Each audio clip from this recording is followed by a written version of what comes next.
I'm Allison Jonjak, the Cranberry Outreach Specialist with the University of Wisconsin-Madison Division of Extension. These videos are the on-demand recordings of UW Extension and the Wisconsin State Cranberry Growers Association's virtual brown bag lunch series. These monthly sessions offer growers and researchers a way to share timely and relevant information. We hope you'll enjoy and continue to engage with us. Hi, everyone. My name is Grant Holly. I'm the Executive Director of the Wisconsin State Cranberry Growers Association. We are very happy to be able to partner with UW Extension to bring you the research needed to be able to navigate our ever-changing environment.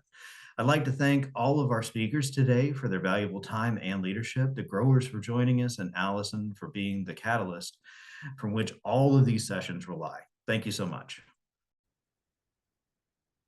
So crossing over into noon for the February brown bag, first brown bag of 2026. I want to welcome everybody. And we're kind of we've moved from recap of last season to the preseason of this coming year. So in terms of housekeeping, want to let people know that these are being recorded. We have the ability to either unmute yourself and ask a question or type a question in the chat. If you'd like to ask a question anonymously, you can use the drop down to Allison, and I will ask that question anonymously on your behalf. Otherwise, you can ask a question in the chat directly to everyone. We have closed captions on, and if you don't see those, the ... closed captions will let you display those for yourself. I'll give us a quick rundown of the agenda for today. I'll see if the Growers Association are here to give a welcome, and then we can kick things right off. So one of the classic Cranberry School presentations is the 2025's weed screening trial results, and Jed is going to give us that today at this brown bag rather than at Cranberry School. Then the next chunk of the hour, Ryan Alpers and Chris Salzwedel will give a presentation on the nitrogen optimization pilot project that they did at Salzwedel Cranberry. And finally, Wednesday Coy with Wisconsin DATCAP will be giving a presentation on the Farmland Preservation Tax Credit Program that has popularly not been understood that it might be helpful to cranberry growers, but in fact it might be. So we're going to give that an overview there. I will check, is Grant here, or Anne, would you like to say a quick hello on behalf of the Wisconsin State Cranberry Growers Association? Yeah, I'm not sure if Grant is on. Hello. I do want to let everybody know that the brown bags are also on our website. So at wiscran.org, you can go there and click to watch all of the brown bags that you have recorded. And then I also wanted to let everybody know too, just for future reference, there is now a calendar of events on our website. On the main page, it says 2026 upcoming events. You can always go there, and all of your brown bags up and coming are listed there with the date that they are and the hyperlinks. So nobody has to go through emails or anything to try and figure it out. If you ever forget or don't have it, you can go right to our website, and all of those are now linked for the rest of the year. So I just want to throw that out there. Extremely helpful. Thank you. Yeah, you can register yourself all the way through December. Yep. Yeah, so awesome. And super grateful to the Growers Association for helping with some of those coordination items. And then also, of course, the Education Committee helps us come up with the topics that we discuss here. So thanks for all of that.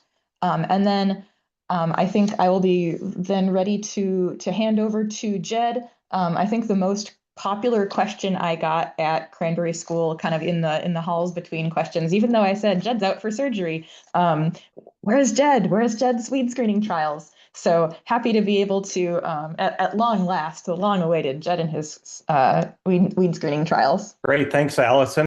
And thanks for the introduction and for hosting us today, Allison. And regretfully, I was not able to make it to Cranberry School. Most people don't know this, but I used to be 6'10", and now I find myself a foot short. So getting caught up from ankle surgery and looking forward to being back on the marsh soon.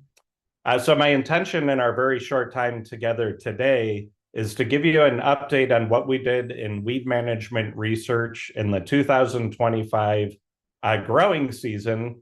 And then we'll talk a little bit about the big picture of cranberry weed management and where we're going with our upcoming research, should we have funding in the upcoming growing season. So let's start with an overview of what we've been doing in cranberry weed management in 2025. And the intention with our research is really to provide a holistic, systematic way to look across the cranberry production season in both bearing and non-bearing cranberries to give you complete weed control.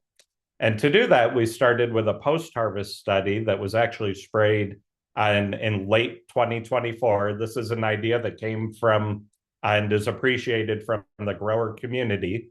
And that was harvested in 2025, and I'll give you an update on that work.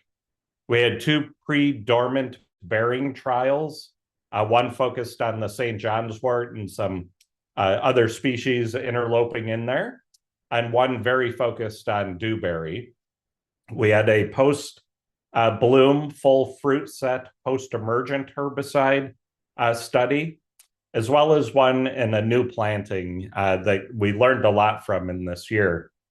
And finally, I'll give you an update on some of the work that we've been doing over the past few seasons on the weed source and invasion evolution in new plantings in particular.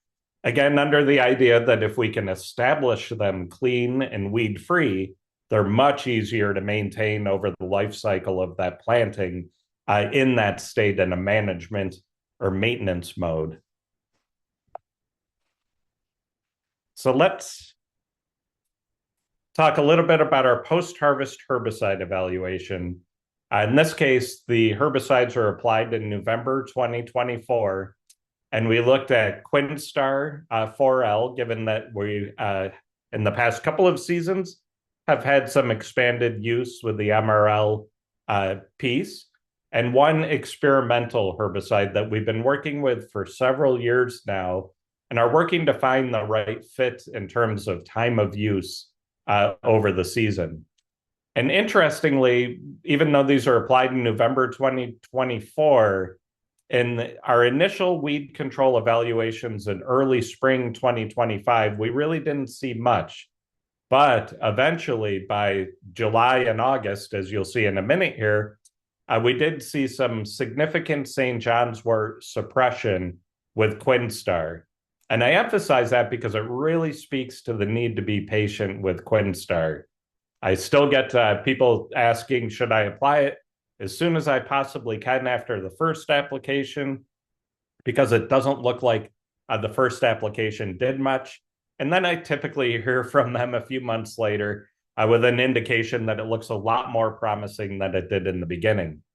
And I would reinforce that even sometimes we see better weed control the year after application. It's very slow and persistent, but please be patient and you might see improved control. We had some very slight injury with the experimental herbicide, but importantly, you'll see a common theme here. We're gaining crop safety in these potential uses, and we had no impact on berry yield, quality, or size. Here's an example of some of the ratings from that study. Again, an experimental herbicide at 2 rates, Quinstar at 2 rates. In both of these herbicides, we see improved weed control at a higher rate. And again, it took until July really to start seeing the common St. John's wort control. So that's 7 months after application with no impact on yield.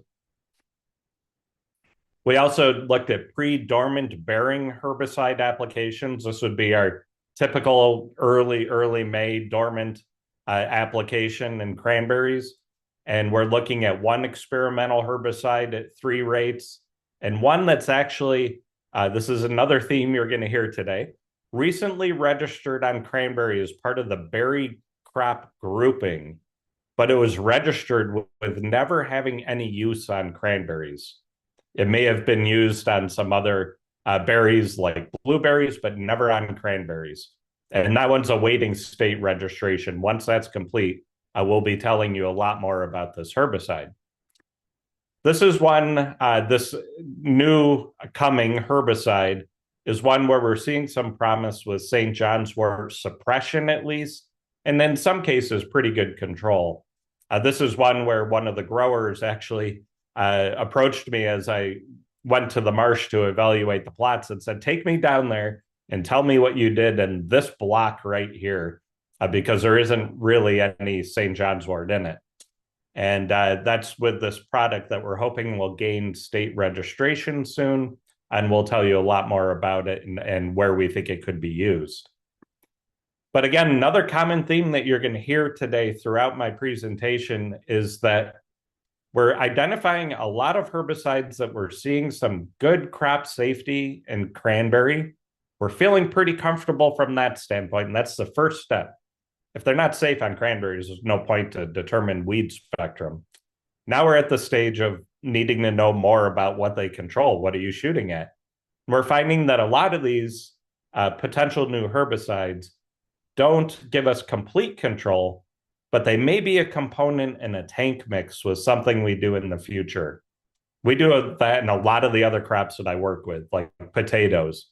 I don't know if anybody who applies a tank of herbicide in potatoes with just one active ingredient. It takes an additive or synergistic approach sometimes to gain more complete control, because we're getting in that range of 75% weed control. Not good enough by themselves, but maybe together they can do better.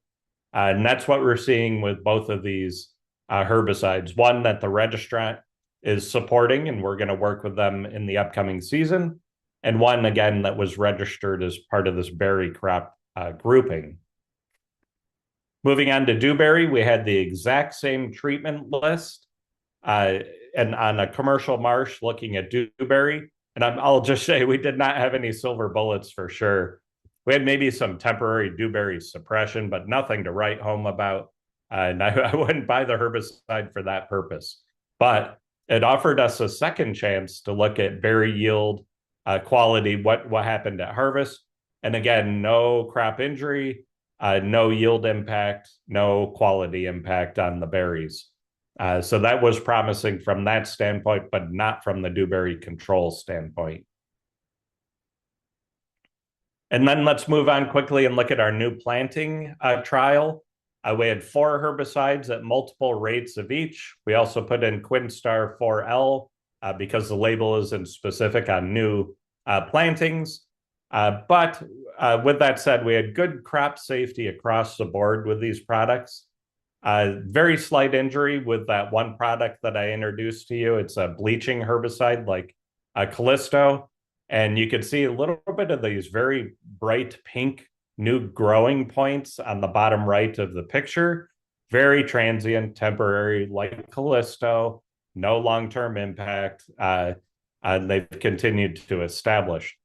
And with that in mind, with these products, it's looking like we're going to have several good options for new planting weed management. And that's great because it would introduce new sites of action, which would allow us to mitigate or reduce our risk of selecting for resistant weeds across the cycle of new planting establishments. So that's a good sign, and we'll continue this work. Then moving on to the post-bloom full fruit set post-emergence herbicides. This is with a specific product from a registrant that we've been working with for a few years. And they want a lot of crop safety information. So we're looking at 4 rates and then kind of the mid-high rate with the non-ionic surfactant. This was in a bed that was like a meadow of bog white violet with cranberries interspersed. And it did well with the non-ionic surfactant, getting us some good season-long control. And again, fitting the theme, no injury at all, no impact on cranberry yield. So with that in mind, in the big picture, there are experimental herbicides that are in the registration process, as well as some that are recently registered as part of this berry crop grouping that EPA has used more often, that appear safe on cranberries over several years. But none of them are silver bullets. They're in that 75% weed control range, and they're more specific. They're more targeted than our broad spectrum casserods, for example. So maybe putting those together with other herbicides, we can increase the weed control spectrum as well as the weed control level. That's kind of the next stage of this work. Importantly, though, there's one other piece. So we do a lot of work in the beginning on crop safety. If cranberries, again, don't tolerate the herbicide, there's no reason to go any further. We'll continue that crop safety work because that's really what it takes on a high value crop to convince a registrant to add it to a label. So we need to continue to ensure them and gain that confidence with the registrants. But what I'm proposing in my work coming up in the next growing season, we're at that stage. We need to do something we did about 15 years ago in cranberries. We need to establish a weed library, and we'll do it in a greenhouse on replicated controlled environment studies with these new and potential herbicides. We'll focus initially on the haircap and sphagnum mosses, the maples, the dewberries, the northern, the marsh St. John's worts, the culprits we hear about most often, because we really need to get our finger on what these new products are good at controlling. And it may seem like we could do that easily in the marsh. It's not that easy because we have sporadic patches and different times of emergence. Even though this is really painful to do, dig weeds, transplant them, grow them, multiply them, and then try to kill them in a greenhouse. We're at that stage where we need to take that step to be able to gain more confidence in the weed control spectrum. And finally, I'll end with just a couple of minutes on our work looking at the origin and evolution of weeds and new plantings. This is something we started a few years ago at a couple of sites, new plantings, looking at where new weeds come from, with the idea, again, if you can establish a bed weed-free, one piece all of you as mentors of me, as growers have told me, if I can get them started clean, I can get into maintenance mode and weed management, not catch-up mode. And those folks I found use herbicides a lot less because they don't need to. So where do new weeds come from? If we know that, maybe we can control the input source and reduce our need for the herbicides. So I've showed you this before, just to revisit it. Interestingly, a lot of the weeds that we find in new plantings come from sources we probably didn't consider. In this example on the slide here, the vast majority of weeds in one of these studies that we did, one study site, came off the scrapings on the bottom of the pallets that carried the vines to and into the beds. This was the soil I scraped between the slats of the pallets, planted it out in a greenhouse, and by far it was the biggest source of weeds on new plantings. Very few in the bed sand, the dikes, the vines. Interestingly, we did find some in the irrigation water, but the pallets themselves was soil that they'd been dragged across the yard with, had quite a few weeds in them. So then we move on to the next year. We went back to those same sites that were planted in 2024, quantified weeds in the dikes, the ditches, and the bed edges. And interestingly, in the dikes, we found things like cinquefoil, tear-thumb smartweed, crabgrasses, some of the more typical cranberry grasses. In the ditch at the bottom, we found marsh purslane and some grasses. And then right along that bed edge that we all see and know this happens, we found St. John's wort swamp candles, the two typical culprits that come in at that stage. They weren't there in 2024. They weren't there in our input sources. And there's no relationship not only between the 2 years so far, but among the locations, the dike, the ditch, and the bed edge. They aren't even the same species. We'll continue to monitor this, but it really begs the question, like in this picture here, right in that 2 to 4 foot edge along the bed, where are we getting things like St. John's worts? By the way, this marsh did not have St. John's wort until it was renovated. So it's not in the reservoir water, what have you. We'll continue to monitor this evolution as it comes up into the bearing years.